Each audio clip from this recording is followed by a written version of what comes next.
ada 41 participants. Jadi kita sambil tunggu teman-teman yang lain, mulainya jam 10. HC mau puterin TVC Wardah. Wardah kebetulan alhamdulillah sedang anniversary ke 25 tahun. Jadi kali ini pengajian kita kolaborasi dengan Wardah, HCX Wardah. Kita lihat-lihat ya teman, sambil nunggu teman-teman yang lain.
Halo dunia, apa kabar dirimu yang baru?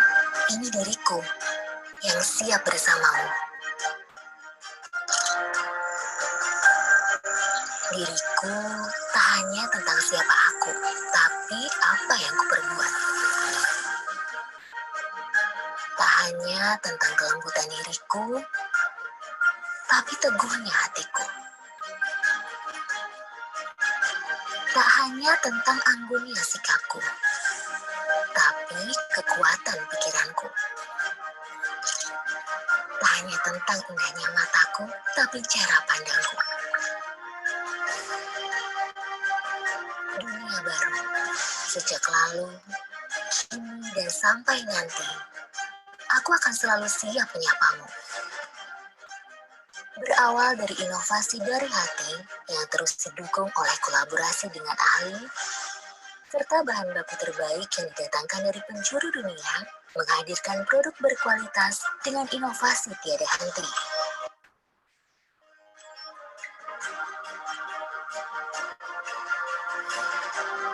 Bersama Wardah, dunia jadi tak terbatas.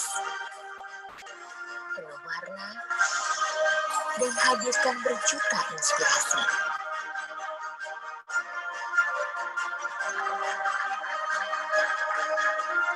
Wardah, 25 tahun, cantik penuh, siap hadapi dunia.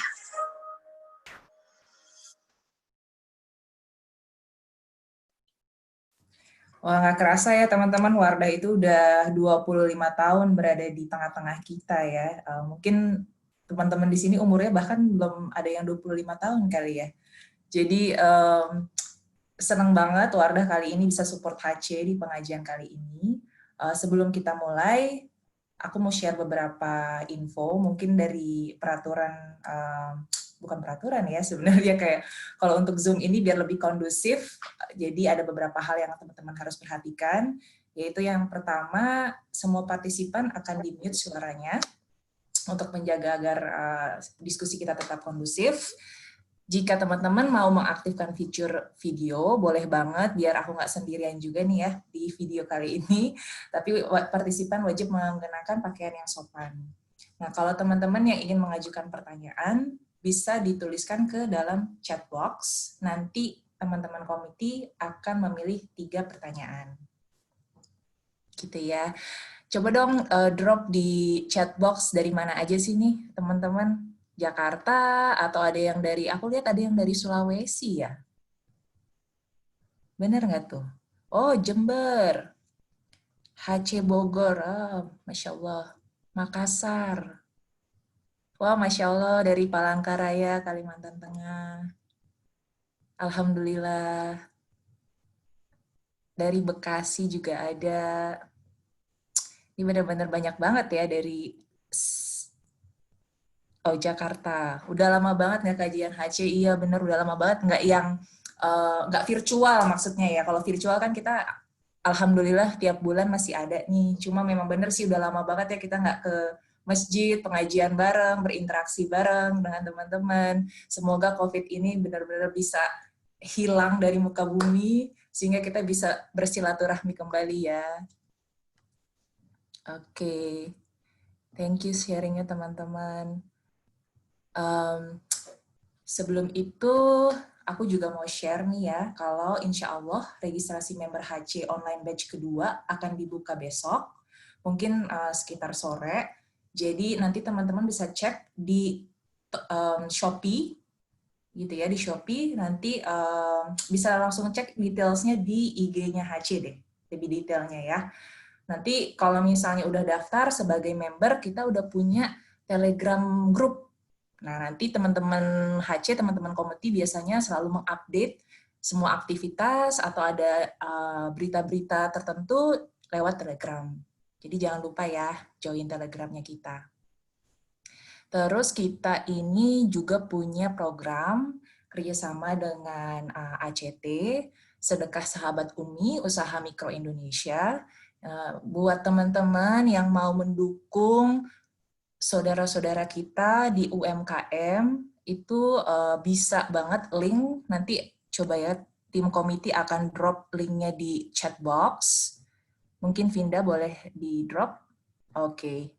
Nah, itu linknya. Jadi, kan dengan kondisi COVID ini banyak banget yang terdampak ya, teman-teman. Jadi, kita ingin sekali membantu saudara-saudara kita, insya Allah akan memberikan 500.000 sampai 1 juta untuk satu orangnya yang memiliki usaha pangan gitu. Jadi insya Allah seluruh bantuan modal ini akan menjadi bantuan terbaik untuk para ibu yang berjuang untuk terus menggerakkan perekonomian keluarga dan menghidupkan sektor UMKM Indonesia.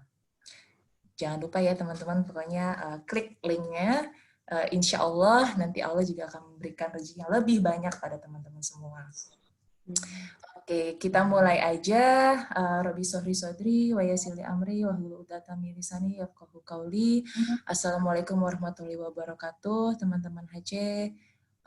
Alhamdulillah, puji syukur kepada Allah, kita berikan kesehatan untuk berkumpul di majelis online pengajian HC di bulan September ini.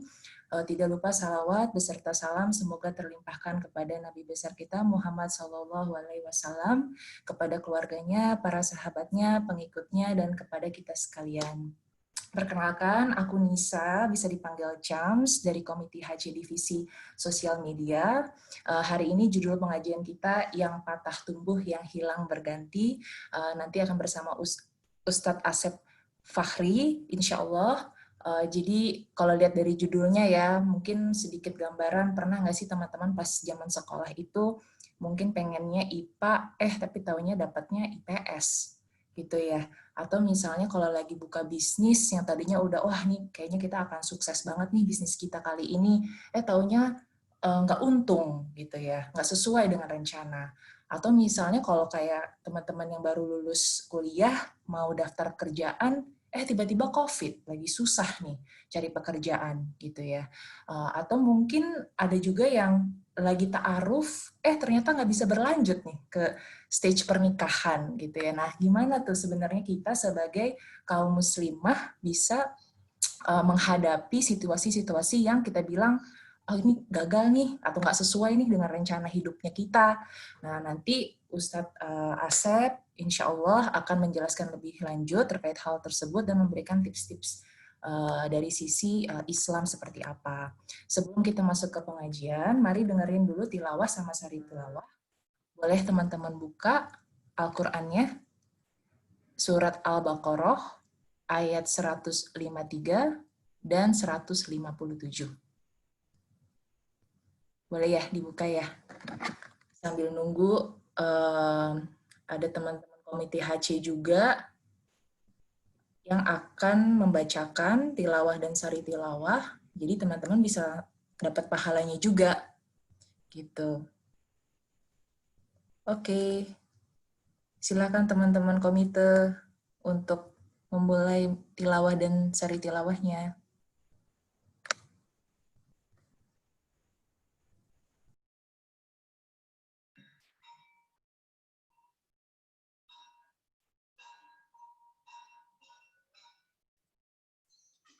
Assalamualaikum warahmatullahi wabarakatuh. Saya Pinkan dari Komite HC. Bismillah, kita mulai ya teman-teman. Surat Al-Baqarah ayat 153 sampai 157. A'udzu billahi minasyaitonir rajim. Bismillahirrahmanirrahim. Ya ayyuhalladzina amanu ista'inu bis-sabri was-salah. Innallaha ma'as-sabirin.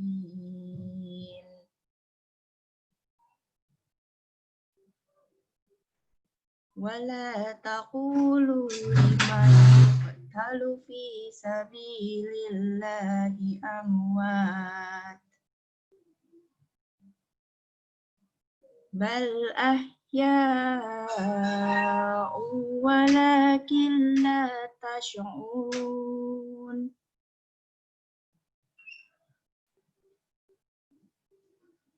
Walanabluwannakum bisyai'im minal khawfi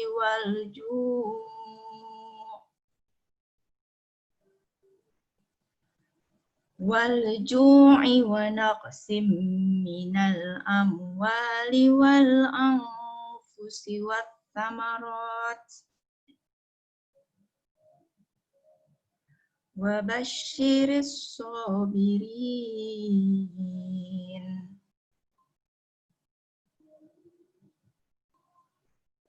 Allazina idza asabathum musibah qalu inna lillahi wa inna ilaihi raji'un. Ulaika alaihim salawatum min rabbihim wa rahmah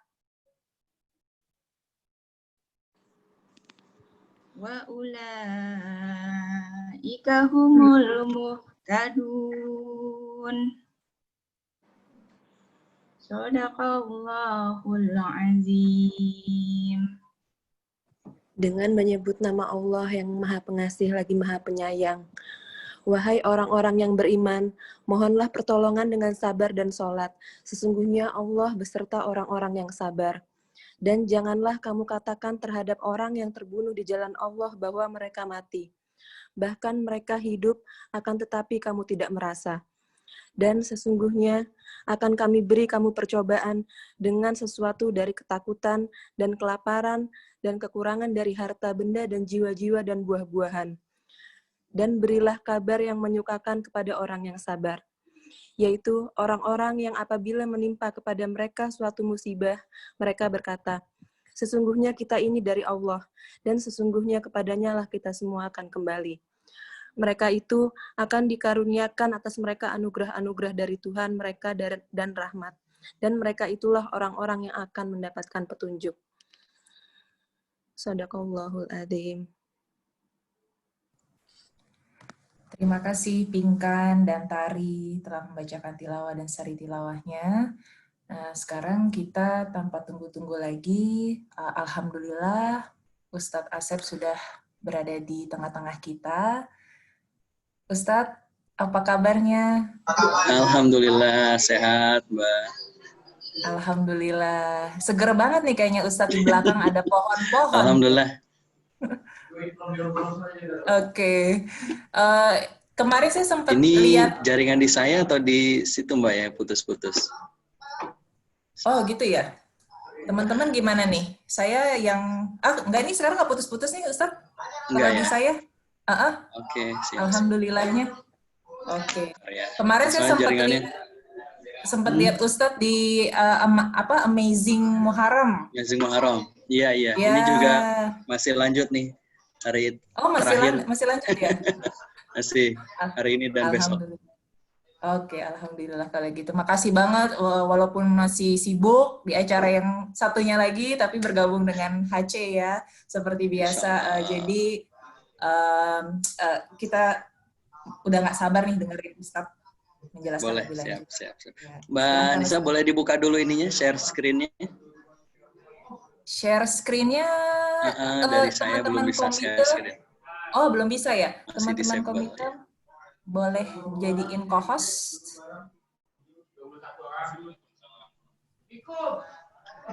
Tunggu sebentar ya, Ustadz.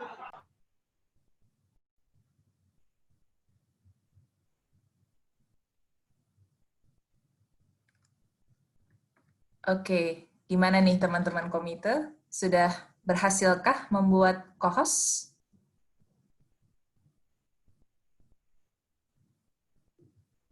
Oke. Sebentar, kok salah ini. Waduh, ini yang datang langsung kayak, sekeluarga apa nih? Gitu. Bukan ini, salah materi ini, bentar. Salah slide, itu buat besok. Buat besok ya, Ustaz? Buat besok, buat sekarang beda lagi temanya. Suka ketukar-tukar sih soalnya. Oke. Ini maksudnya. Masya Allah. Oke, Ustaz. Monggo silahkan. Baik, bismillahirrahmanirrahim. Assalamualaikum warahmatullahi wabarakatuh. Alhamdulillah, wassalamu ala rasulillah wa ala alihi wa sahbihi wa mawala asyhadu an la ilaha illallah wahdahu la syarikalah wa asyhadu anna Muhammadan abduhu wa rasuluhu alladzi la nabiyya ba'dah. Allahumma shalli ala Muhammadin wa ala alihi wa sahbihi ajmain wa ba'd. Alhamdulillah, puji syukur tentunya kita panjatkan kehadirat Allah pagi hari ini menjelang siang kita bisa berjumpa di Zoom gitu kan. Mudah-mudahan ini menjadi kebaikan untuk kita meskipun di masa pandemi kita tetap bisa ikut kajian, kita bisa tetap mengoptimalkan waktu kita untuk beribadah kepada Allah Subhanahu wa taala. Salam dan salawat mudah-mudahan tetap terlimpah ruah pada junjungan kita baginda Rasulullah Muhammad sallallahu alaihi wasallam, juga kepada keluarga, sahabat dan umat hingga akhir zaman. Baik, teman-teman sekalian, Mbak Nisa dan teman-teman HC yang luar biasa di hari ini, insya Allah kita temanya agak melo ya, yang patah tumbuh, yang hilang berganti. Awalnya saya juga bingung maksudnya apa ya gitu kan, oh ternyata begini. Baik, sebelum kita lanjutkan, setuju nggak dengan pernyataan ini? Ya, baik, boleh nanti di chat aja interaksinya, boleh audio ataupun di chat roomnya ya. Betul nggak sih menurut teman-teman bahwa musibah itu terkadang menyisakan kepedihan? Betul nggak sih setiap musibah itu terkadang menyisakan kepedihan? Silahkan diketik di chat roomnya. Apakah itu COVID, apakah itu PHK, apakah itu, mohon maaf misalkan, sakit, apakah itu kita punya harapan belum terwujud, kita punya keinginan belum terwujud, apakah itu bisnis yang sekarang dalam kondisi yang begitu mengkhawatirkan gitu kan. Kita kan merasa bahwa nyesek banget gitu kan ketika kita berada dalam masa seperti ini. Sudahlah COVID, kita takut dengan virus ini, tidak sampai di situ, kemudian kita juga kena PHK, kemudian bisnis ancur-ancuran, penghasilan drastis menurun gitu kan.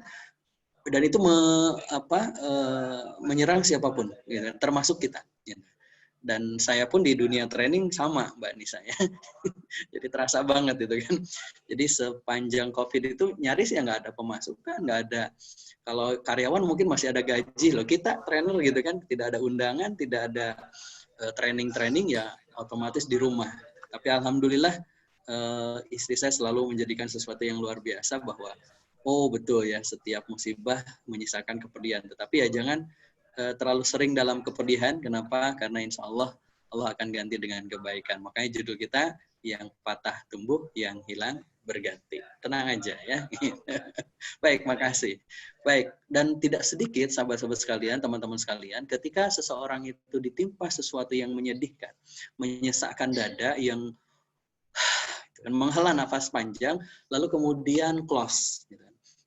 Lalu kemudian dia memutuskan untuk mengakhiri hidupnya. Dan ini banyak sekali kejadiannya. Bahkan ada di India itu kemarin ketika lockdown, itu kan karena nikahnya tertunda, bukan batal ya, tertunda saja karena lockdown, akhirnya bunuh diri.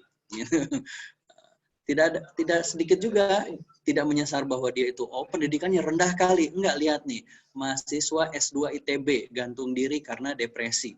Gitu kan, desertasinya ditolak terus, kemudian ujiannya gagal terus, akhirnya sampai kemudian memutuskan bunuh diri.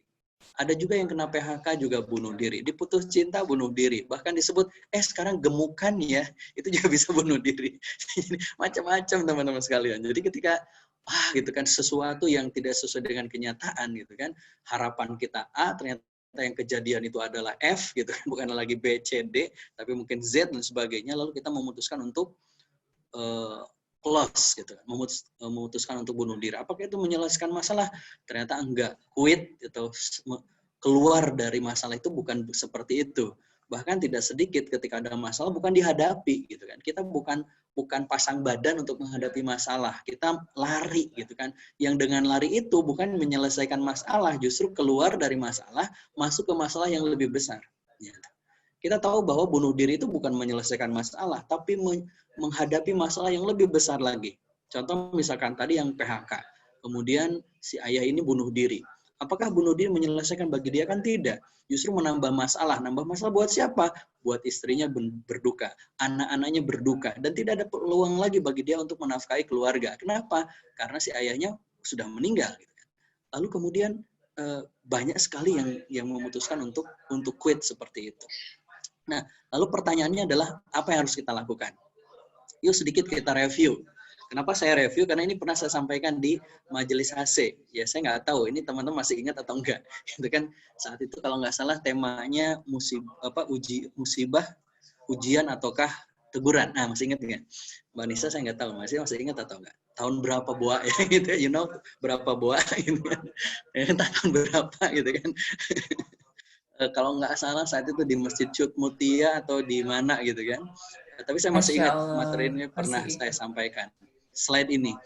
Bahwa yang namanya kejadian itu ada yang within control dan ada yang beyond control. Maksudnya apa? Within control itu kan berarti di dalam kendali kita, di dalam lingkup kendali kita. Kita yang menguasainya, kita yang memilihnya. Tetapi ada juga yang beyond di control, di luar kontrol kita. Nah, hal-hal yang di luar kontrol itu kan kita dipaksa. Misalkan Mbak Nisa lahir sebagai perempuan, within control atau beyond control? Beyond control. Dipaksa kan? Ya dipaksa, beyond control. Dipaksa kan? Beyond control kan? Berarti dipaksa kita kan gitu. Itu di luar kendali kita kan gitu. Kita, Mbak Nisa nggak pernah memilih dulu lahir sebagai perempuan gitu kan. Nggak pernah memilih kemudian orang tuanya kita siapa gitu kan. Kita sukunya apa, itu di luar kontrol kita. Dan karena di luar kontrol kita, itu tidak akan dihisab gitu. Kita nggak akan dihisab gitu. Misalkan begini, datangnya COVID itu di luar kontrol kita. Gitu. Itu bukan dalam kendali kita. Nggak ada satupun di antara kita yang memilih kok untuk datangnya COVID ini gitu kan. Untuk datangnya virus ini. Nggak ada satupun di antara kita yang mengharapkan itu. Tapi ternyata datang. Dan itu di luar kendali kita. Di luar kontrol kita. Dan itu nggak akan dihisap. Nggak mungkin misalnya Mbak Nisa ketika menghadap Allah ditanya, Nisa, kenapa perempuan kamu? Ya nggak tahu lah gitu lah. Kita dipaksa gitu loh. Nah, karena dipaksa kita nggak akan dihisap. Berbeda kalau misalkan within control. Contoh, Mbak Nisa sebagai perempuan dan teman-teman HC yang lain, teman-teman perempuan, pakai kerudung atau tidak, menutup aurat atau tidak, itu di luar kontrol atau di dalam kontrol? Di dalam kan? Kontrol. Yep. Nah, karena di dalam kontrol itu akan dihisap. Nah, persoalannya kita sering salah fokus gitu loh, gagal fokus gitu kan. Kenapa? Karena selama ini kita sering merasa khawatir, merasa sedih, merasa kecewa terhadap sesuatu yang di luar kontrol. Tetapi kita nggak pernah mengkhawatirkan sesuatu yang justru di dalam kontrol kita. Contoh misalkan begini, berdoa, itu di dalam kontrol atau di luar kontrol kita? Di dalam kontrol kita. Di dalam kontrol, ya kita berdoa. Betul. Berdoanya mau sehari berapa kali, mau isinya apa, mau khusyuk atau tidak, mau sambil nangis atau tidak, itu kan di dalam kontrol kita. Tetapi dikabulkan atau tidak doa kita, itu di dalam kontrol atau di luar kontrol? Di luar. Di luar gitu. Tetapi kita sering mengkhawatirkan yang di luar kontrol. Di luar gitu. kontrol. Kita kecewa terhadap yang di luar kontrol. Padahal kan secara faktanya aja di luar kontrol gitu. Kenapa kita jadi sedih terhadap sesuatu yang di luar kontrol? Nah, maka teman-teman sekalian, kita punya harapan itu di dalam kontrol. Tetapi apakah harapan itu akan menjadi kenyataan, datangnya kapan, doa kita dikabulkan seperti apa, dan lain sebagainya, termasuk musibah, ini kan di luar kontrol kita. Yang kita wajib mengimaninya, segala sesuatu berasal dari Allah Subhanahu wa Ta'ala. Gitu. Maka ayat yang tadi disebutkan adalah inna lillahi wa inna ilaihi raji'un. Semua itu berasal dari Allah dan akan kembali kepada Allah. Mohon maaf, ketika menikah, ada yang menikah dapat anak, ada yang menikah belum dapat anak. Kan gitu. Ketika menikah, diberikan anak, itu kan di luar kontrol. Kita nggak bisa memilih. Gitu kan. Ada juga sahabat kita, kayak kemarin Mas Irwan Sah kan belasan tahun beliau menikah, belum diberi keturunan. Tapi kemarin ada dapat kabar, alhamdulillah istrinya hamil. Kan itu senang banget gitu. Itu kan di luar kendali kita gitu kan, datangnya anak kita. Gitu. Ada yang nggak diminta jadi datang juga gitu kan. Setiap tahun lahir gitu kan. Ada juga kan gitu. Meskipun sudah pakai KB lah, sudah di inilah, sudah di itu ya. Kalau sudah datang juga gitu kan. Karena itu di luar. Tetapi ketika kita punya anak, apakah kita akan didik dengan baik atau tidak? Itu kan di dalam kontrol kita. Sama, jodoh belum datang. Jodoh itu kan bukan di dalam kontrol kita. Itu di luar kontrol kita. Bagi teman-teman, ya udah, nggak usah khawatir, nggak usah bersedih, nggak usah kemudian galau. Apalagi kalau misalnya teman-teman yang belum mendapatkan pasangan, lihat tukang tahu gitu kan, sedih. Kenapa? Ya tahu aja udah ada isinya, masa hatiku masih kosong gitu kan. Kemudian lihat truk gitu kan, sedih, frustasi. Kenapa? Truk aja udah gandengan gitu, masa aku sendirian gitu. Aduh gitu, galau semua gitu. Padahal kan itu di luar kontrol kita. Yang di dalam kontrol kita apa? Di dalam kontrol kita adalah apakah selama kita menunggu pasangan, menunggu impian, menunggu harapan itu, kita menjalani ibadah kita dengan baik atau tidak. Kita menjalani ibadahnya dengan khusyuk atau tidak. Gitu. Maka yuk, don't jump into the conclusion. Jadi jangan sampai kita sering kemudian jumping, gitu. Loncat ke kesimpulan. Lalu kemudian kita mengatakan, celaka saya. Gitu. Padahal kita nggak tahu apa yang akan terjadi nanti. Gitu. Kita sudah mengatakan celaka. Kita sudah mengatakan nasib, kita sudah mengatakan gitu kan.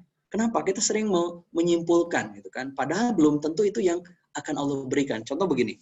Dulu ketika saya SMA, sering ikut kajian Agim di Darut Tauhid, Agim pernah menyampaikan satu pesan bahwa ada kisah dua orang tukang tape berangkat dari kampungnya subuh-subuh gitu kan.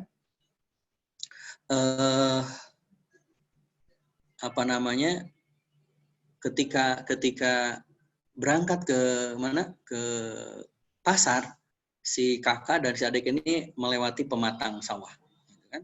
Subuh-subuh gitu kan. Tiba-tiba sang kakak jatuh di pematang sawah itu, kemudian karena jatuh otomatis dagangan tapenya itu masuk ke sawah gitu kan, hancurlah gitu kan, nggak bisa diambil karena masuk ke kolam, masuk ke sawah gitu, bercampur dengan lumpur. Sementara sang adiknya selamat, alhamdulillah. Kira-kira apa ungkapan sang kakak saat pagi hari itu? Kecewa kan, sedih, aduh nasib nih, aduh gimana ya gitu kan, pokoknya gagal lah gitu kan, nggak bisa mencari nafkah. Dan menurut si kakak dirinya sedang bernasib sial. Dan itu kan jumping to the conclusion, gitu kan? Kita loncat ke kesimpulan, gitu kan? Ternyata akhirnya si adik berangkat duluan, si kakak balik lagi. Jam 7 pagi atau jam 9 pagi saat itu terdengar kabar bahwa kendaraan yang membawa para penumpang dari kampung tersebut kecelakaan. Dan semua penumpangnya meninggal dunia. Kecuali satu orang. Siapakah itu? Si kakak yang saat subuh hari, gitu kan, dagangannya terjatuh di sawah lalu kembali pulang ke rumah. Artinya yang tidak ikut ke dalam kendaraan yang seharusnya dia ikut. Lalu apa yang terjadi? Si kakak itu mengatakan, alhamdulillah, gitu ya. Jumping dia sebelumnya. Jam 5 pagi dia jumping bahwa dirinya sedang nasib buruk, gitu kan. Dia bernasib buruk. Tapi jam 7 pagi, dia berbalik kemudian menyimpulkan bahwa untung tadi saya dagangannya jatuh. Coba kalau saya tidak jatuh, lalu ikut kendaraan, saya juga mungkin menjadi salah satu korban dari kecelakaan itu. Begitulah kita teman-teman sekalian. Jadi seolah-olah ketika impian kita nggak datang, ketika ada kegagalan menghampiri kita, ketika ada kekecewaan mendatangi kita, seolah-olah dan sering kita melakukan jumping. Kita menyimpulkan terlalu cepat, bahwa ketika kita menyimpulkan terlalu cepat, itu berarti kita sedang mendahului Allah Subhanahu wa taala. Padahal bisa jadi itu yang terbaik buat kita, kan gitu. Itu yang terbaik buat kita. Baik, teman-teman sekalian, maka apa yang harus kita lakukan kalau begitu, gitu kan? Ketika kita mendapati ternyata fakta dari kehidupan kita tidak sesuai dengan yang kita harapkan. Yuk, maka yang dirubah itu adalah respon kita. Kita rubah respon kita ketika menghadapi berbagai macam situasi dan kondisi. Nah, ketika kita mengubah responnya, maka insya Allah yang terjadi itu beda. Contoh misalnya begini, teman-teman ketika dulu sebelum pandemi kan namanya Jakarta itu macetnya nggak ketulungan. Dan macet itu kan di luar kontrol, gitu kan? Di luar kontrol. Lalu ketika di luar kontrol, yang di dalam kontrolnya apa? Respon kita, ya, menghadapi kemacetan. Ada yang meresponnya dengan marah-marah, ada yang meresponnya dengan baca Quran, ada yang meresponnya dengan tidur, ada yang apapun responnya, itu menunjukkan kualitas kehidupan kita. Maka sama ketika Allah memberikan kepada kita sesuatu, maka Allah ingin mengukur seperti apa respon kita saat Allah berikan itu semuanya. Oke, baik. Nah, oleh karena itu ada yang responnya seperti apa? Maka tipsnya dari saya, yuk ubah responnya. Dari mana? Yang pertama, marah. Ada orang yang ketika kecewa itu kan marah. Ketika gagal itu marah. Ketika, mohon maaf, misalkan mau ke bepergian, tiba-tiba bannya kempes, marah-marah. Kan ada yang begitu. Ada yang di PHK, marah-marah. Ada yang bisnisnya tutup, marah-marah. Ada yang macam-macam. Setiap kegagalan itu kemudian memberikan dia respon. Dia memberikan respon dengan marah-marah. Nah, dan Allah SWT mengingatkan kepada kita bahwasannya ketika Allah berfirman wa minan nasi, dan dari sebagian manusia itu mayya'budullaha ala harfin, menyembah Allah itu hanya di tepi, di ujung. Maksudnya apa? Fa in asabahu khairun itma'anna bihi. Jadi kalau memperoleh kebaikan, dia merasa puas lalu beribadah. Gitu. Wa in asabathu fitnah, tetapi ketika dia mendapatkan fitnah, mendapatkan ujian, mendapatkan kegagalan, mendapatkan ketidaksukaan, mendapatkan kesulitan, kesukaran, mendapatkan kepedihan, inqalaba ala wajhihi. Dia memalingkan wajah, lalu khasirat dunya wal akhirah. Memalingkan wajah, berpaling dari Allah, dan dia akan mendapatkan kerugian dari dunia maupun di akhirat. Dzalika huwal khusranul mubin. Dan mereka itulah kerugian yang nyata. Maksudnya apa teman-teman sekalian di ayat ini? ada orang yang kalau diberikan kenikmatan, dia baru beribadah. Tapi ketika dia diberikan ujian, diberikan kesulitan, kesedihan, kekhawatiran, kegetiran, wazulzilu, goncangan, lalu dia berpaling kepada Allah, lalu tidak hanya berpaling, dia marah kepada Allah. Ya Allah, kok gini amat, gitu kan? Dia marah sama Allah. Dia nggak ridho, gitu kan, dengan apa yang terjadi. Gitu. Dan marah ini kenapa? Kok orang bisa ngerespon marah? Karena ternyata teman-teman sekalian, ketika seseorang itu marah, itu ternyata dia itu sebenarnya merasa bahwa marah itu kalau menurut para peneliti karena ada perasaan terancam. Gitu. Nggak mungkin seseorang itu marah kalau nggak terancam. Contoh begini, kenapa ada ibu-ibu yang marahin anaknya kalau datang ke undangan, si anak itu bawa es krim, ngambil es krim lalu tumpah ke bajunya. Kenapa ibu itu marah? Terancam. Apa yang terancam? Bukan harus nyuci bajunya. Bukan iya. ya? Harus nyuci baju anaknya nanti Iya, ya, betul. pas terakhir. Terancam macam-macam lah, terancam rasa malunya, terancam ini dan itunya gitu kan. Terancam dia sama anaknya gitu kan. Maka kemudian dia marah sama anak. Kalau nggak merasa terancam biasa aja, cuek aja gitu. Kan begitu gitu. Nah, jadi ada perasaan terancam. Kenapa yang di PHK lantas marah? Dia juga merasa terancam. Terancam apa? Terancam nggak bisa menafkahi orang tua, nggak bisa menafkahi anak dan istri, terancam nggak bisa, dan seterusnya. Gitu. Nah, karena ada perasaan terancam, lalu seseorang itu marah. Gitu. Nah, dan Rasulullah mengajarkan kepada kita, ini di hadis yang sering dihafal oleh anak-anak kita, mungkin anak-anak kecil TPA gitu kan, la taghdab walakal jannah, gitu. Jangan marah, niscaya surga bagimu, gitu kan. Jadi kalau di rumah saya sedikit naik suaranya, langsung anak saya yang usia 5 tahun itu, abi la taghdab walakal jannah, gitu. Jangan marah, niscaya surga untukmu. Kakaknya marah, adanya bilang la taghdab walakal jannah, gitu kan. Kenapa? Karena marah itu dari setan. Dari setan. Makanya kemudian Rasulullah mengajarkan kalau kita hendak marah, kita ada emosi, redakan dengan duduk kalau lagi berdiri. Kalau dengan duduk nggak reda juga, terbaringlah tiduran. Kalau nggak reda juga, berwuduklah. Kan ada stepnya. Sehingga ketika kita merasa kita lagi berdiri marah, duduk. Tarik nafas, masih juga marah, tiduran lah gitu kan. Kalau nggak tidur beneran gitu, insya Allah nggak marah gitu kan. Kalau masih juga marah, ambil air wudhu. Gitu kan? Ambil air wudhu. Kenapa? Karena sekali lagi, sesuatu yang di luar kontrol itu bukan dalam kendali kita dan nggak akan dihisab sama Allah. Jadi anak kita menumpahkan es krim ke bajunya nggak akan dihisab sama Allah. Tenang aja gitu. Nggak akan dihisab. Yang akan dihisab adalah respon kita. Gimana kita memberikan respon, marah atau tidak. Gitu.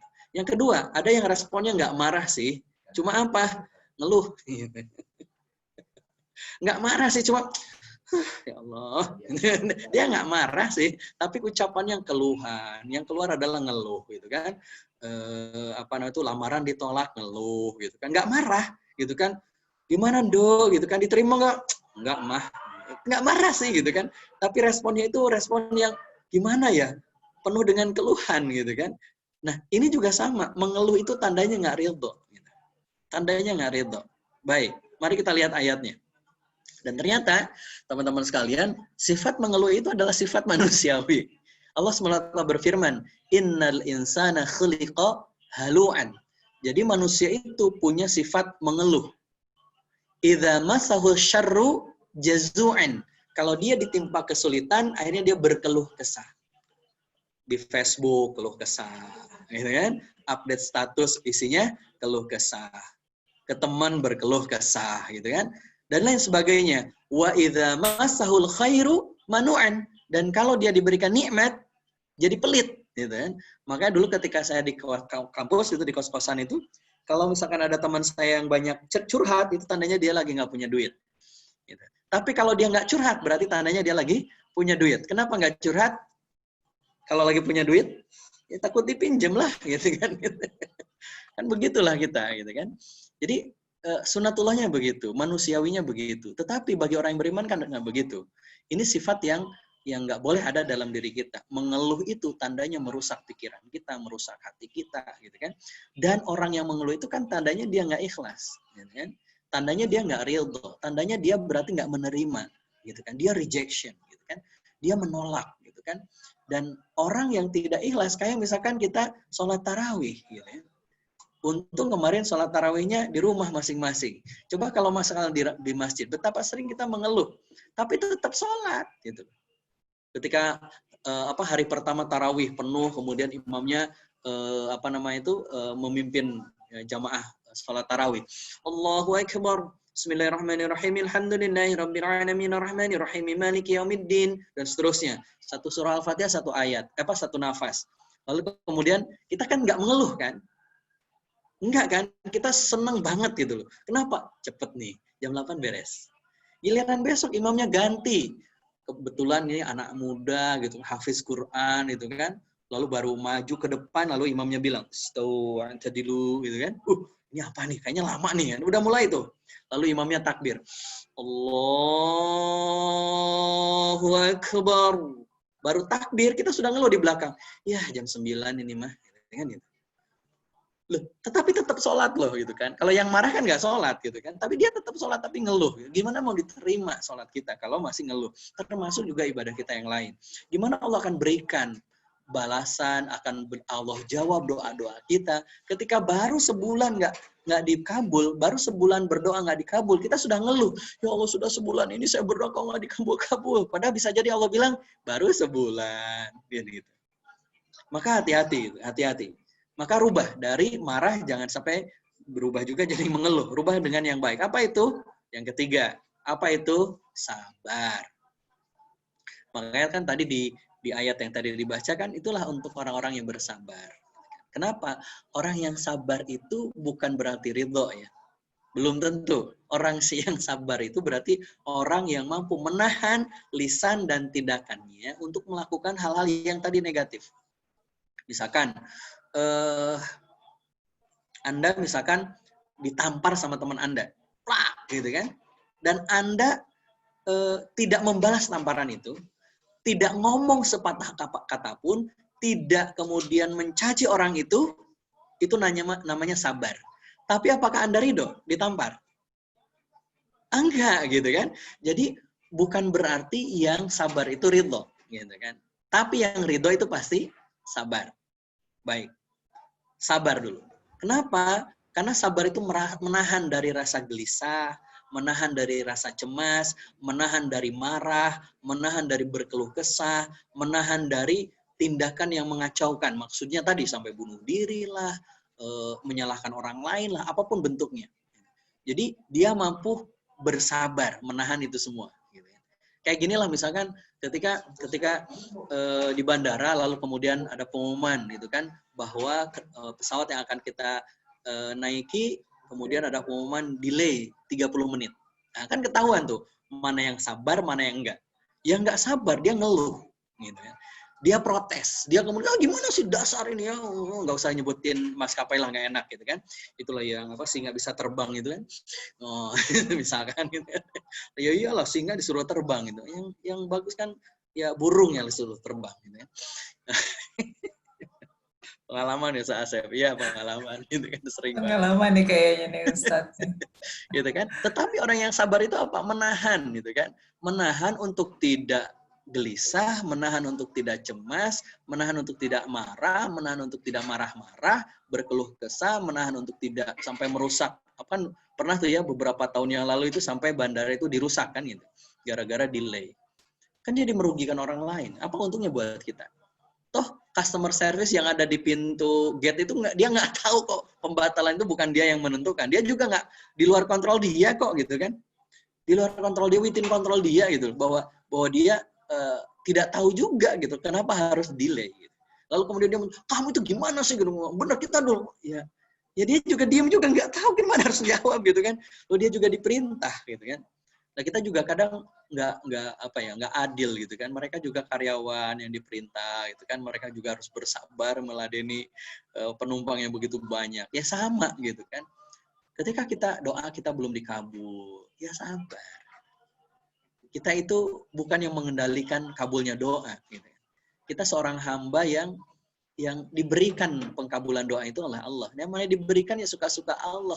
Ngasihnya kapan gitu kan. Diberinya berapa gitu. Bukan dalam kendali kita. Nah, maka tadi di ayat surah Al-Baqarah ini, وَلَنَبْلُوَنَّكُمْ بِشَيْءٍ مِّنَ الْخَوْفِ wal ju' wa naqsi minal amwali wal anfusi wath thamarat. Jadi kata Allah, wala, dan sungguh, lamnya itu la, ini lamnya lam taukid, artinya penekanan. Dan sungguh benar-benar kata Allah, kami akan menguji kalian bisyai'im minal khauf, dengan sedikit rasa takut. Gitu kan? Makanya kemudian datang Covid takut. Itu ujian, bagian dari ujian dari Allah Subhanahu wa taala. Minal khauf wal ju'.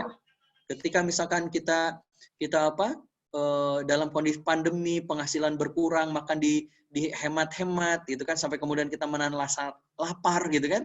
Wal ju'. Wa naqsim minal amwal, dan kekurangan harta benda. Bisa jadi karena pandemi ini bisnis kita turun drastis, jualan kita turun drastis. Kemarin ngobrol sama Mas Wisnu itu, Mas Tengku Wisnu, gimana Mas bisnisnya? Ya begitulah Ustadz gitu kan, kondisinya begini gitu kan, ya dari kalau nggak salah beliau itu sampai tutup 7 gerai kalau nggak salah. Sekarang udah mulai buka lagi gitu kan. Wabasyiris sabirin gitu kan, dan Allah memberikan kabar gembira kepada orang-orang yang sabar, gitu kan. Alladzina idza asabathum musibah, siapa yang sabar itu? Yaitu orang-orang yang kalau ditimpa musibah, qalu, mereka berkata, inna lillahi wa inna ilaihi raji'un. Dia mengatakan, ini semata-mata dari Allah dan akan kembali kepada Allah. Kita diciptakan oleh Allah, akan balik kepada Allah. Rezeki kita dari Allah, maka akan diambil juga oleh Allah. Artinya apa? Dia sabar bahwa, terus kenapa harus saya marah? Kenapa harus saya kecewa gitu kan? Toh ini juga dari Allah. Kemarin ketika pandemi gitu kan, kebetulan saya ngaji sama Agim bilang, loh kalau dalam masa pandemi kemudian penghasilan kita berkurang, ya mantap gitu. Maksudnya apa Ustadz? Ya mantap, makan tabungan gitu. Iya juga sih gitu kan. Terus kalau tabungannya udah nggak punya gimana? Ya manset gitu. Apa itu manset? Makan aset katanya. Jualin tuh yang nggak penting-penting di rumah yang ada gitu kan. Iya juga sih gitu kan. Allah berikan apa yang sebelum pandemi kepada kita bisa nabung ya untuk kita bisa kita pakai gitu. Dan nggak usah khawatir, Allah pasti akan ganti kan gitu. Kenapa? Karena Allah yang ngasih, Allah yang ngambil, Allah kasih lagi kok, tenang aja. Sampai akhir hayat kita, rezeki kita nggak akan berkurang. Cukup gitu kan sampai akhir hayat kita. Makanya kemudian ketika doa kita belum dikabul, ingat kita harus yakin dulu bahwa ketika kita berdoa pasti akan dikabulkan dengan 3 kondisi. Yang pertama adalah Allah akan segera kabulkan doa kita sesuai dengan yang kita harapkan, yang kita mau. Yang kedua, Allah akan menyimpan di akhirat. Jadi tidak dikabulkan di dunia. Jadi tidak semua yang kita inginkan itu dikabulkan di dunia. Bisa juga ditahan, disimpan, dan nanti akan diberikannya di akhirat. Contoh misalkan kita pingin harta banyak gitu kan, ditunda sama Allah, disimpan sampai akhirat. Beruntung nggak? Beruntung banget. Kenapa? Karena kalau disimpan di dunia belum tentu kita bisa pakai, gitu kan. Baru dapat uangnya 1 miliar gitu, mati gitu kan. Uang 1 miliar nggak sempat kita pakai, gitu kan. Tapi kalau di akhirat kita diberikan harta yang melimpah, diberikan apapun yang kita inginkan, dan kita berada dalam keabadian. Atau yang ketiga, kata Rasulullah, Allah akan menghindarkan darinya dari kejelekan atau musibah yang semisal dengan apa yang dia minta. Jadi kalau misalkan kita minta gaji 10 juta sebulan, ternyata yang dikabulkan hanya 5 juta. Gitu kan? Berarti 5 jutanya nggak dikabulkan. Enggak, bukan. Tetapi Allah ganti yang 5 juta itu dalam bentuk yang lain. Misal, kita nggak sehat, nggak sakit. Coba kalau kita sakit, 5 juta keluar. Tapi dengan sehat, 5 juta itu nggak keluar. Jadi 5 juta penghasilan kita tetap utuh, nggak berkurang. Gitu. Jadi, tapi kalau misalnya kita sakit, seolah-olah kita gajinya 10 juta, tapi harus mengeluarkan juga 5 juta, ya tetap juga dapatnya 5 juta. Gitu. Jadi nggak usah khawatir dengan ditundanya doa-doa kita oleh Allah Subhanahu wa Ta'ala. Jadi nggak usah khawatir, yang patah pasti tumbuh, yang hilang pasti diganti sama Allah. Gitu kan? Makanya kemudian bagi seorang mukmin dia harus punya sifat sabar, dan sabar itu hukumnya wajib, Mbak. Wajib. Jadi kalau misalkan ada orang yang nggak sabar, itu dosa. Tapi kan sabar ada batasnya, Ustaz. Berarti belum sabar. Kan sering begitu ya kita ngomong ya gitu. Ustaz, sabar kan ada batasnya, udah keterlaluan Ustaz, gitu kan. Gitu kan. Kita nggak akan dihisab atas apa yang dilakukan oleh orang lain kepada kita. Yang akan Allah hisab pada kita itu adalah apa yang kita lakukan kepada orang lain. Baik, kita lanjutkan. Nah, maka teman-teman sekalian, jika semua yang kita harapkan selalu menjadi kenyataan, lalu di mana kita akan belajar arti sebuah kesabaran? Justru Allah tunda, Allah ganti dengan yang lain untuk melatih kita agar sabar. Lalu kalau semua keinginan kita terwujud, gimana sabar gitu loh? Semuanya terjadi menjadi kenyataan, kok malah bisa jadi kita jadi sombong. Kita jadi malah takabur. Gitu. Kita nggak lagi bersyukur. Justru dengan sakit kita jadi ingat sehat. Gitu kan? Dengan gagal kita jadi bersyukur akan artinya kesuksesan. Kita jadi mengingat namanya sukses. Dengan sedih kita jadi ingat yang namanya bahagia. Gitu. Kenapa? Karena disitulah arti dari ujian yang Allah berikan kepada kita semuanya. Ya. Jadi nggak usah khawatir. Ya kalau semuanya jadi kenyataan ya gimana dong? Kita belajar sabar ya. Baik. Nah, itu yang respon yang ketiga. Nah, kira-kira nih teman-teman boleh ditulis dong di chat. Kira-kira respon yang keempat, ya, kira-kira apa? Ada yang tahu nggak? Boleh di chat dong. Ikhlas. Oke, makasih. Terus apa lagi?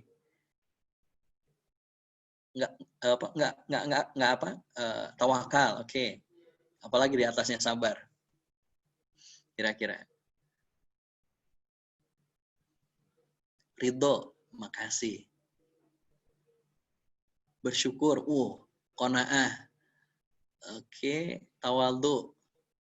Syukur. Taqwa. Istiqomah. Oke, baik. Nah, teman-teman sekalian, setelah sabar ini apa respon berikutnya yang harusnya kita miliki adalah ikhlas atau ridho. Ikhlas atau ridho. Jadi orang yang sabar belum tentu ikhlas, tapi orang yang ikhlas insya Allah ridho. Insya Allah ridho. Nah, ikhlas itu apa? Sebuah perasaan ridho sehingga tidak merasakan sebagai sebuah beban yang berat. Ada atau tidak adanya musibah terasa sama saja karena keridhaan terhadap Allah Subhanahu wa taala. Seorang ulama mujahid pernah berpesan, ketika kita diberi oleh Allah, lalu diambil oleh Allah dan perasaan kita sama, maka sesungguhnya kita sudah sampai pada puncak kecintaan kita kepada Allah. Jadi, kalau diberi dengan diambil itu sama perasaan kita kepada Allah, itu tandanya kita berada pada puncak kecintaan kita kepada Allah. Dengan apa? Karena kita ridho dan ikhlas. Inna lillahi wa inna ilaihi rajiun. Jadi semuanya datang dari Allah, akan juga kembali kepada Allah. Dia ikhlas ridho. Sering kemudian digambarkan orang yang ikhlas dan ridho itu seperti tukang parkir. Dia nggak pernah berbangga karena banyaknya mobil yang datang, dan nggak pernah sedih ketika mobil itu diambil. Kenapa? Bukan dia punya, gitu kan? Bukan punya dia, gitu. Sehingga dia merasa, ngapain saya marah, ngapain saya mengeluh, ngapain saya nggak sabar, ngapain saya nggak ridho. Loh, itu bukan punya saya. Jadi kalau tubuh ini diambil sama Allah, kenapa harus marah, kenapa harus mengeluh, kenapa? Ini bukan milik kita, ini milik Allah Subhanahu wa ta'ala. Berasal dari Allah dan akan kembali kepada Allah. Harta yang kita titipkan, harta yang dititipkan oleh Allah kepada kita, itu juga bukan punya kita. Pasti akan diambil oleh Allah. Saya punya kendaraan, kita punya rumah, kita punya kendaraan, kita punya bisnis, kita punya macam-macam. Itu juga semuanya titipan dari Allah yang pasti akan diambil oleh yang punya, yaitu Allah Subhanahu wa taala. Maka perasaan ridho itu adalah perasaan pasrahkan semuanya kepada Allah. Inna lillahi wa inna ilaihi rajiun. Kalau kita berdoa lalu belum dikabulkan, menurut kita itu buruk, tetapi ingat, menurut Allah bisa jadi itu yang terbaik. Kenapa? Karena kalau diberikan saat itu, jangan-jangan kita akan lupa kepada Allah. Sehingga Allah tahan dulu. Enggak, nanti setelah dia pantas dapat. Dan enggak akan diberikan sampai kita pantas. Maka yuk ikhlaskan hati kita bahwasanya ridho lah terhadap semua keputusan Allah Subhanahu wa ta'ala. Makanya kemudian Rasulullah pernah bersabda, inna idhamal jaza ma'idhamil bala. Jadi balasan dari Allah itu seimbang, sebanding dengan besarnya bala, ujian, kesedihan, kekhawatiran yang ada dalam diri kita. Dan ketika Allah mencintai seseorang, idza ahabba qauman ibtalahum. maka Allah akan menguji mereka. Faman radiya falahu ridha wa man sakhita falahu sakhata. Jadi kalau dia ridho, maka keridhaan itu buat dia, dan ketika dia benci, kebencian itu pun buat dia. Jadi Allah akan memberikan kepada kita ujian-ujian itu. Dan tugas kita hanya ridho, ikhlas. Apa yang diberikan oleh Allah pasti akan diambil. Maka jangan bangga dengan harta, karena harta akan diambil. Jangan bangga dengan jabatan, karena jabatan akan diambil. Jangan bangga dengan dunia ini, karena itu semuanya akan diambil oleh Allah. Pasti akan diambil oleh Allah. Baik, itu yang keempat. Nah, terakhir, apa respon terbaik seseorang ketika patah, ketika hilang? Maka yang terakhir adalah syukur. Dan ini yang paling berat. Sabar aja berat, apalagi ikhlas, apalagi syukur. Kok bisa sih Ustaz, orang yang diberikan musibah malah bersyukur? Ada kok. Jadi seseorang yang bersyukur ini, dia mampu membelah hikmah. Dia mampu untuk mengambil sisi lain dari apa yang terjadi. Dia mampu untuk melihat dari side yang lain, bahwa ketika sesuatu terjadi, dia bisa mengambil hikmahnya. Lalu dia bersyukur atas apa yang terjadi. Kayak tadi misalkan seorang kakak yang jualan tape, dia akhirnya bersyukur di akhir hari itu. Kenapa? Karena dia tidak termasuk orang yang celaka. Nah, sama dengan pandemi ini. Coba teman-teman sekalian, silahkan tuliskan kira-kira apa yang bisa teman-teman syukuri dari masa pandemi ini. Yang coba kita ubah dari mengeluh, apalagi dari marah, menjadi sabar, menjadi ikhlas, dan sekarang menjadi syukur. Sekarang tuliskan, kira-kira apa yang bisa teman-teman syukuri dari COVID ini, dari pandemi ini. Silakan. Saya beri waktu 1 menit. Monggo.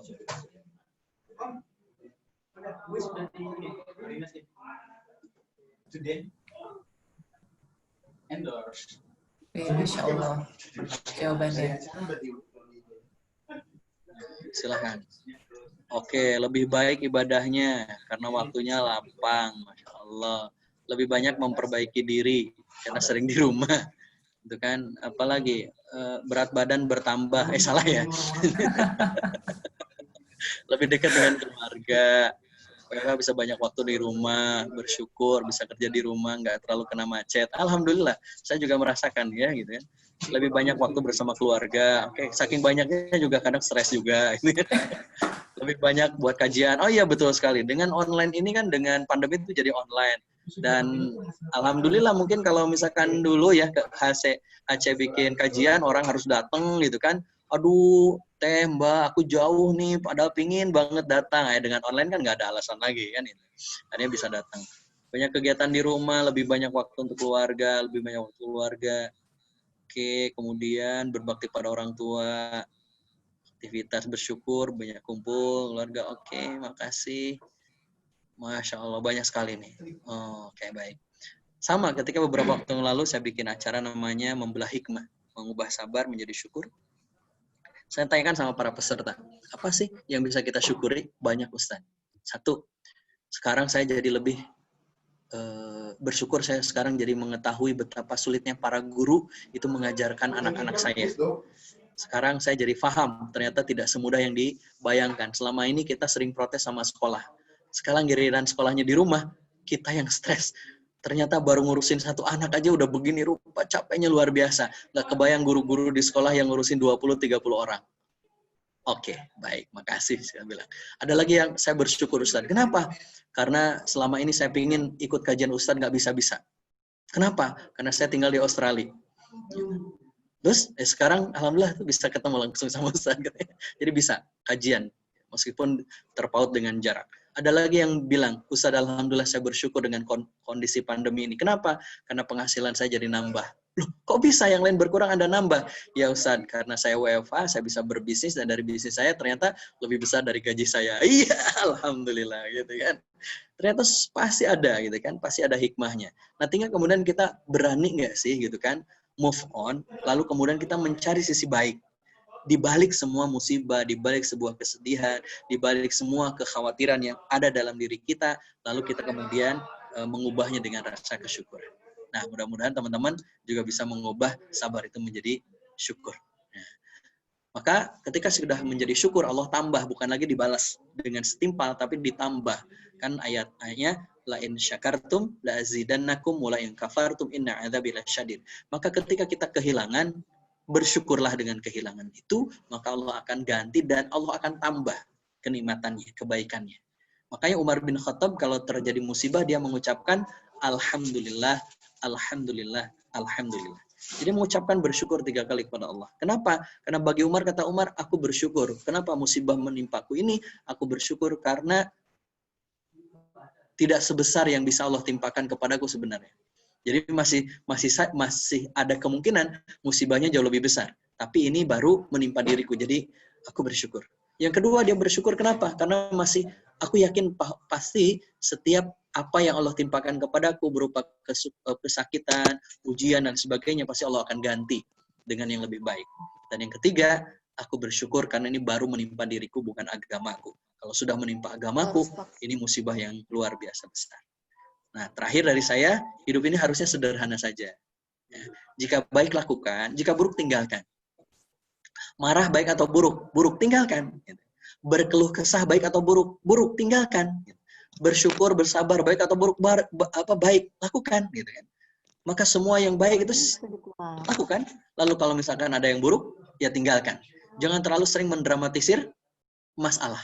Gitu kan. Yakinlah bahwasannya patah tumbuh, nanti hilang juga berganti. Tenang saja. Insya Allah, Allah akan berikan yang terbaik buat kita semuanya. Amin ya rabbal alamin. Baik, mungkin itu Mbak Nisa. Saya serahkan lagi kepada Mbak Nisa. Assalamualaikum warahmatullahi wabarakatuh. Waalaikumsalam warahmatullahi wabarakatuh. Masya Allah, Ustadz Asep, terima kasih sekali sharingnya. Dan ini kita langsung masuk pertanyaan aja ya Ustadz ya. Silakan. Ini dari teman HC, namanya Tini. Assalamualaikum Tini, terima kasih join pengajian hari ini. Bismillah, izin bertanya Ustadz, gimana caranya memotivasi diri sendiri supaya tetap survive, terutama dalam berniaga yang terasa banget pendapatan menurun drastis. Sedangkan skill saya hanya bisa berdagang di jenis usaha pakaian. Apakah saya harus ganti usaha lain atau tetap survive di dagang yang sekarang? Terima kasih. Baik, yang pertama yang harus kita lakukan adalah memperbaiki keimanan. Karena semua bentuk ujian gitu kan, itu sangat tergantung dari keimanan. Keimanan kita seperti apa. Oleh karena itu, teman-teman sekalian, sebelum kita mencari solusi-solusi yang lain, maka solusi yang pertama adalah menghadap Allah Subhanahu wa Ta'ala. Perbaiki keimanan kita, kuatkan keimanan kita. Kenapa? Karena keimanan itu akan menjadi sumber kekuatan kita. Orang bisa survive itu karena dia yakin. Orang nggak survive, orang yang putus asa, orang yang bunuh diri karena dia kehilangan harapan. Kenapa dia kehilangan harapan? Karena dia nggak punya keyakinan bahwa masih ada harapan di masa yang akan datang. Jepang misalkan, betapa tingginya angka bunuh diri di Jepang. Kenapa? Karena nggak punya harapan. Hilang harapannya. Jadi kalau sudah gagal, kayaknya udah nggak punya harapan lagi. Itu kan problem keimanan. Padahal, saya masih ingat nasihat dari guru saya. Dia bilang begini, setiap orang buruk itu punya masa lalu. Dan setiap orang baik itu selalu punya masa lalu. Dan orang buruk itu selalu punya masa depan. Artinya apa? Artinya ketika terjadi sesuatu, yakinlah masih ada kesempatan. Selama belum ajal datang, berarti masih ada kesempatan. Dan itu harus kita yakin. Yakin sama Allah. Makanya dalam Al-Quran, alladzina yu'minuna bil ghaib. Jadi kekuatan yang ada dalam diri kita itu sangat tergantung dari kekuatan iman terhadap yang gaib. Contoh tadi pertanyaannya kan terkait dengan bisnis. Kenapa kita berbisnis? Karena ingin mencari nafkah. Dalam rangka apa? Bla bla bla dan seterusnya. Itu kan berkaitan dengan rezeki. Nah persoalannya, yakin nggak dalam hati kita bahwa rezeki Allah itu Allah yang atur. Bahwa rezeki kita itu Allah yang atur. Nggak akan pernah meleset dan melenceng rezeki Allah itu. Nggak akan pernah tertukar. Yang sering tertukar itu kan sendal jepit di masjid. Itu sering tertukar. Rezeki kita itu nggak akan tertukar. Misalkan ada akhwat, jodoh, ada satu ikhwan, ada 2 orang akhwat, nggak akan ketukar. Nggak akan ketukar. Nggak akan pernah ketukar. Kenapa? Allah yang sudah atur semuanya. Nah, itu dulu yang pertama harus dilakukan. Baru yang kedua, menganalisa. Tadi apa bisnisnya itu Mbak Nisa? makanan ya. Misalkan Pakaian, Ustaz. pakaian.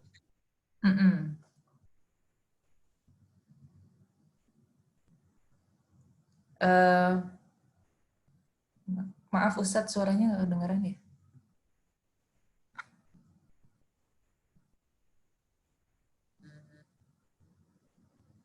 Teman-teman komite,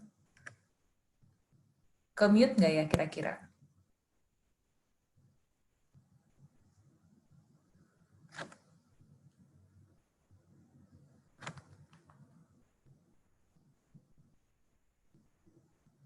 Oh, oke. Berarti dari Ustadznya kali ya mungkin.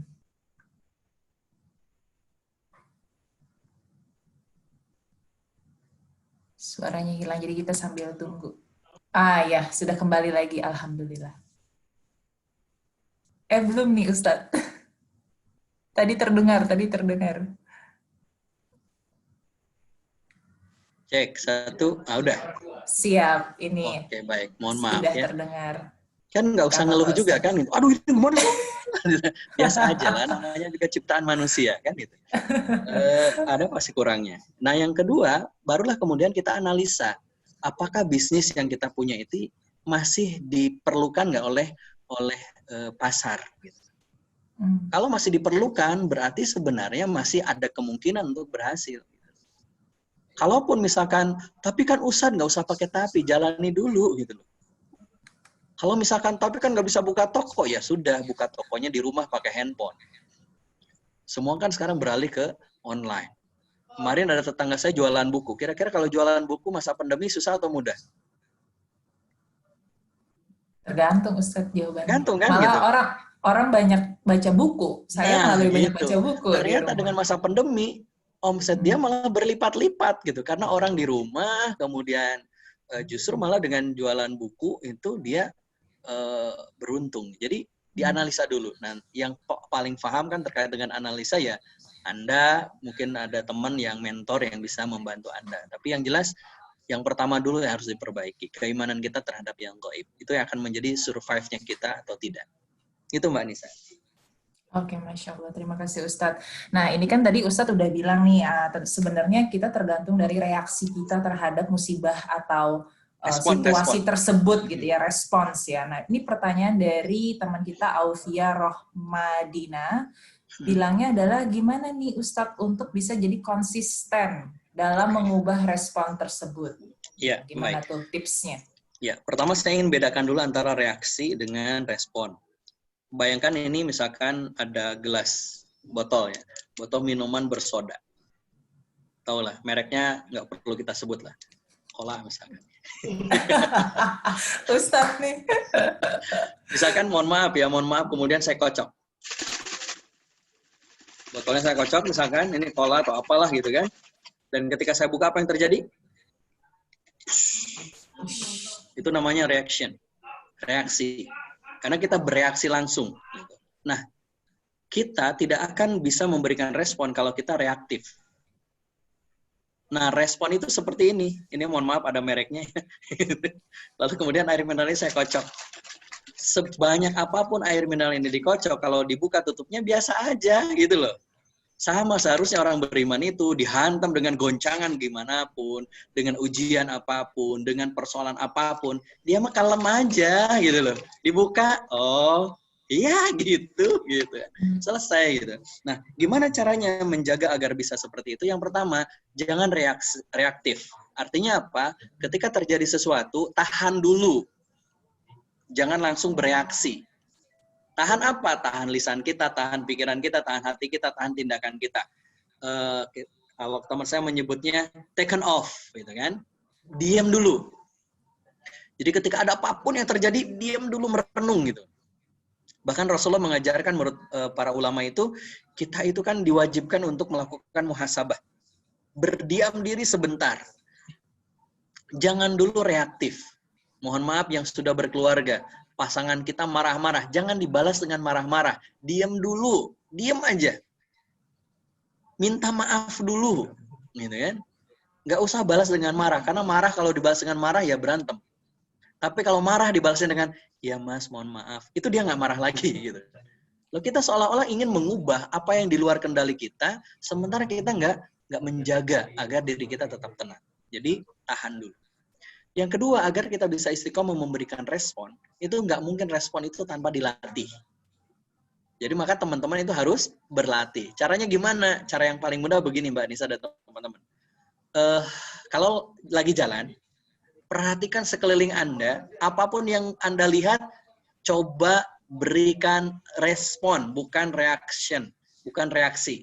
Berikan respon yang positif. Misalkan, ada pengamen yang lewat, kira-kira respon pertama kita apa? Reaktifnya apa? Ih, dasarnya nggak punya kerjaan, kan gitu. Sekarang dirubah, dilatih, dengan memberikan respon. Ya Allah, pasti dia itu sedang kesulitan ya dengan kehidupan sekarang, makanya begini. Berikan respon yang terbaik. Ada misalkan, mohon maaf, apapun di depan, misalkan ada ibu-ibu sen kanan belok kiri gitu ya. Reaksinya apa gitu kan, ketika ibu-ibu di motor sen kanan tapi belok kiri gitu kan, kita kan, ih dasar ibu-ibu, emak-emak dasar ya gitu kan. Enggak, berikan respon yang baik. Apa responnya? Mungkin lupa ya, kan gitu. Itu harus dilatih. Nah, jadi nggak mungkin sesuatu menjadi istiqomah tanpa berlatih. Maka mulai sekarang berlatihlah merespon dengan respon yang terbaik tadi.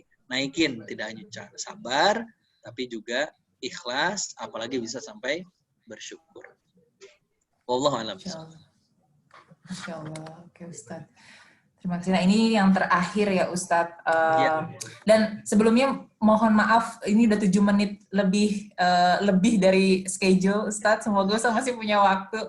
Ini gimana caranya membedakan yang menimpa kita ujian atau teguran atau malah hukuman? Iya. Yang membedakan adalah kita. Membedakan adalah apa yang sedang kita lakukan. Yang membedakan adalah sedang apa saat musibah itu datang. Kalau musibah itu datang saat kita sedang taat, saat kita sedang dekat sama Allah, saat kita insya Allah gitu kan, kita sedang berhijrah, maka yakinlah bahwa musibah itu adalah ujian untuk menaikkan derajat kita di sisi Allah Subhanahu wa Ta'ala. Tetapi ketika datangnya musibah, datangnya kesulitan, datangnya kemudian kesakitan, datangnya kesedihan saat kita sedang banyak dosa, saat kita sering meninggalkan perintah Allah, saat kita membuka aurat, saat kita bermaksiat, saat kita meninggalkan ibadah, maka yakinlah itu adalah teguran dari Allah. Untuk menegur kita, ngingetin kita, balik lagi, kan? Zaharul fasadu fil bari wal bahri bima kasabat aydin nas liyudhiqahum ba'dalladzi amilu. Jadi agar kita kembali kepada Allah Subhanahu wa Ta'ala, makanya ditegur. Yang namanya negur kan begitu, ditegur. Tapi kalau kita sudah terbiasa bermaksiat, diingetin ngeyel, kemudian dinasihatin malah marah, ditimpa kemudian musibah, bahkan kemudian dia sampai dibinasakan, yakinlah itu adalah laknat dari Allah Subhanahu wa Ta'ala, azab yang disegerakan di dunia. Jadi cara membedakannya sedang apa saat musibah itu datang. Jadi jangan terlalu GR gitu kan, aduh lagi diuji nih sama Allah gitu kan, padahal lagi banyak maksiat, itu mah bukan ujian, itu mah teguran. Gitu Mbak Nisa. Oke.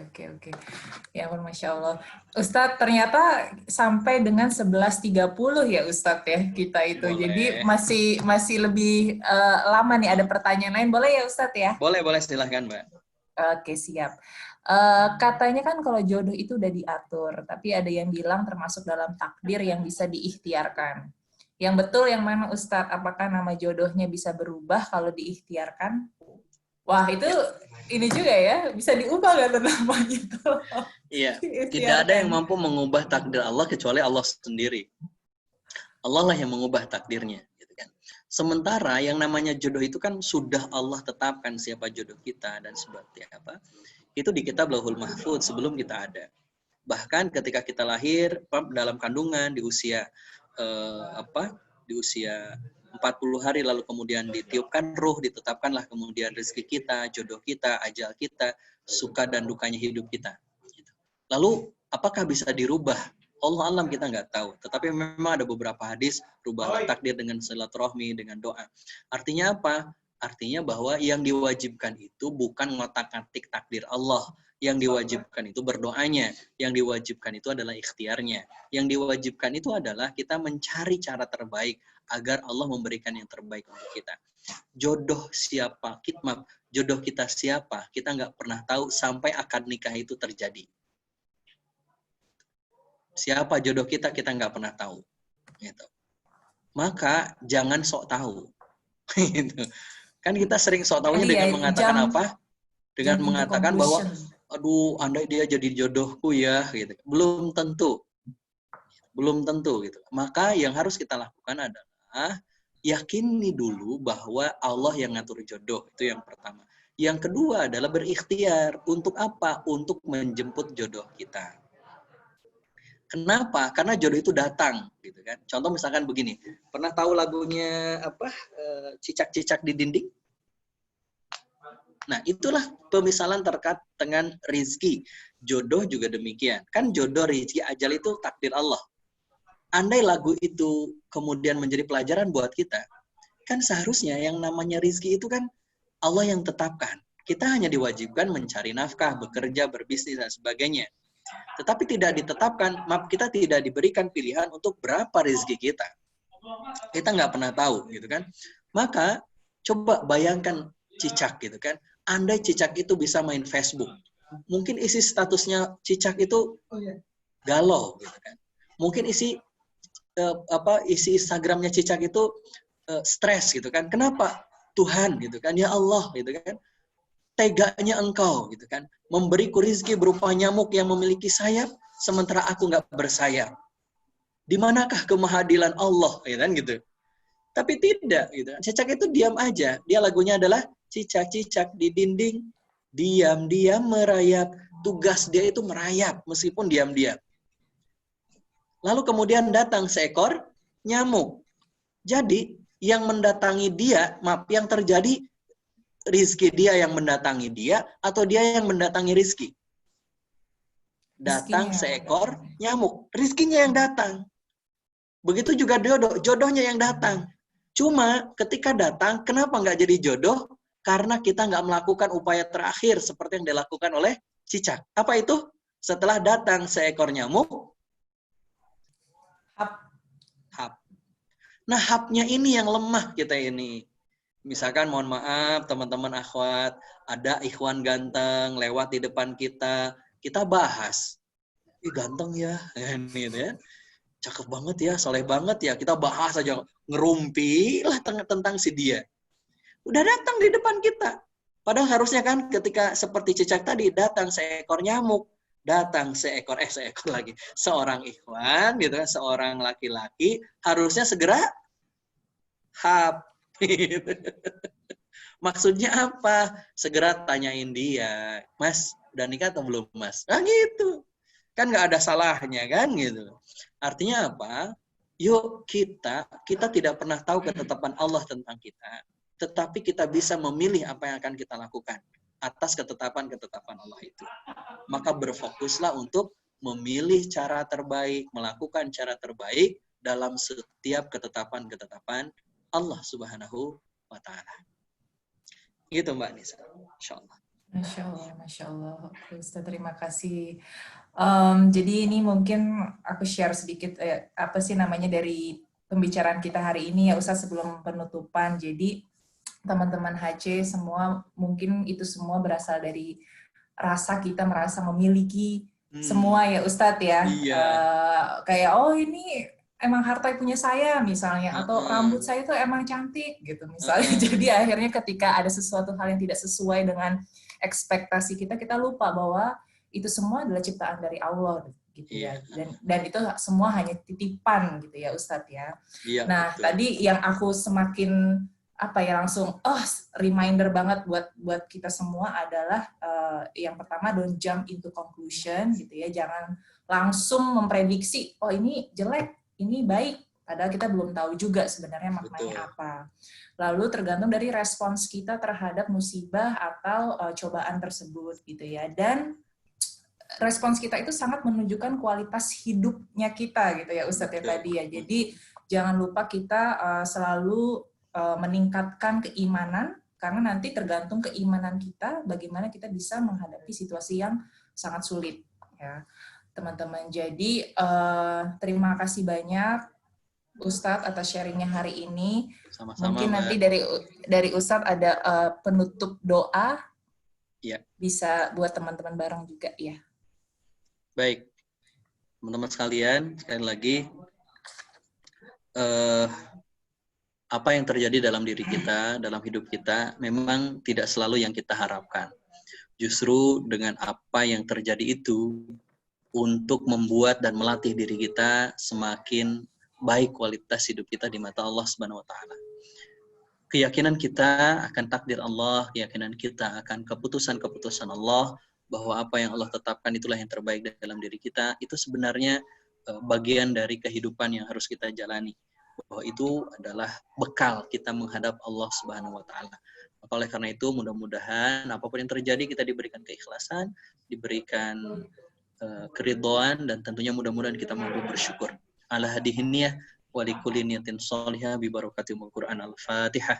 A'udzu billahi minasyaitonir rajim. Bismillahirrahmanirrahim. Alhamdulillahirabbil alamin. Arrahmanir rahim. Maliki yaumiddin. Iyyaka na'budu wa iyyaka nasta'in.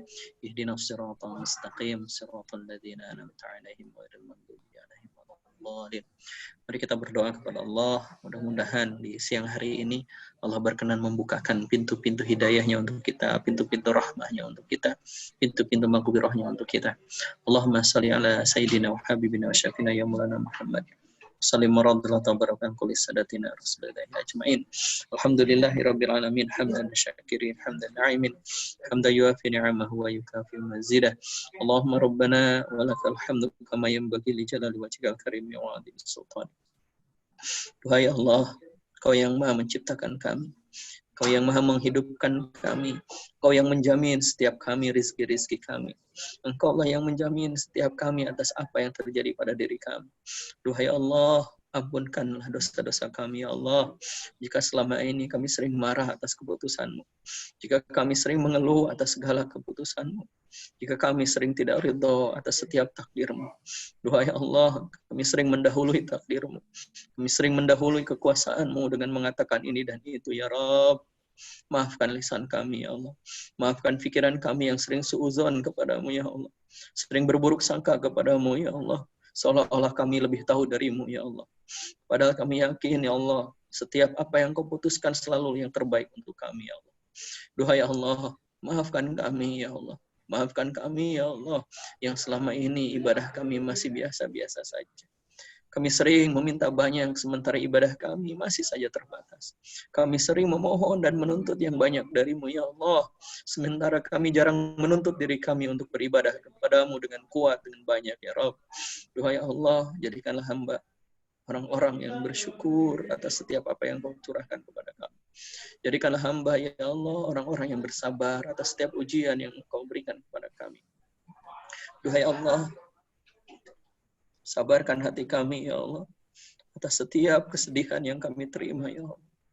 Jadikan, ya Allah, setiap kepedihan yang Kau berikan kepada kami sebagai pemulia hidup kami, pengangkat derajat kami, penghapus dosa-dosa kami, ya Allah.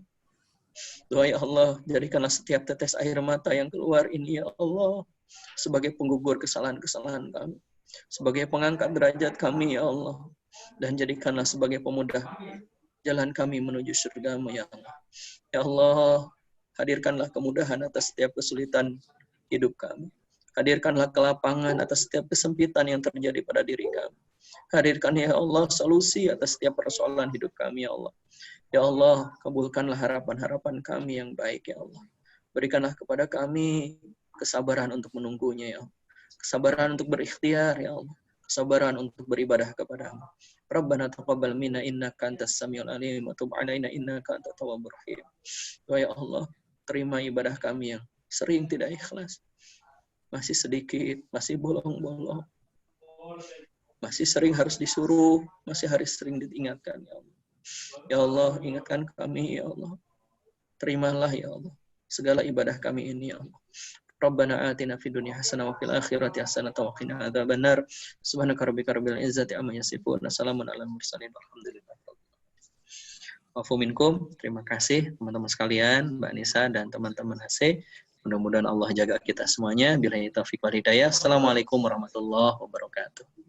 Waalaikumsalam warahmatullahi wabarakatuh. Teman-teman, kita sebelum matiin Zoom-nya, kita foto bareng ya. Kalau bagi yang mungkin lagi pakai jilbab atau nggak pakai jilbab, nggak apa-apa, nggak pakai video. Cuma kalau teman-teman yang bisa nyalain video, boleh dinyalain dulu videonya buat kita foto bareng.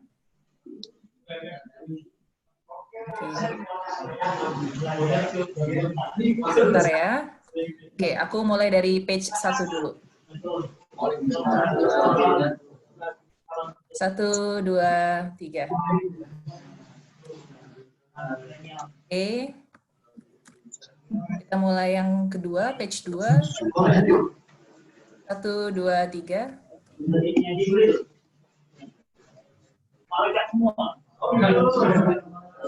Oke, page 3. 1, 2, 3. Kemudian page 4. Oke, Masya Allah, ini ada 90 partisipan ya tadi Ustadz, jadi terima kasih banyak teman-teman udah ikutan di hari Sabtu, di hari weekend, di mana teman-teman biasanya berkumpul sama keluarga. Jadi sampai jumpa insya Allah, ketemu lagi di pengajian berikutnya, bulan depan. Semoga teman-teman dan Ustadz selalu dalam lindungan Allah Subhanahu wa Ta'ala. Amin ya Allah. Selamat beraktivitas. Jangan lupa teman-teman lain cek di IG HC, ada kerjasama dengan HC dan AC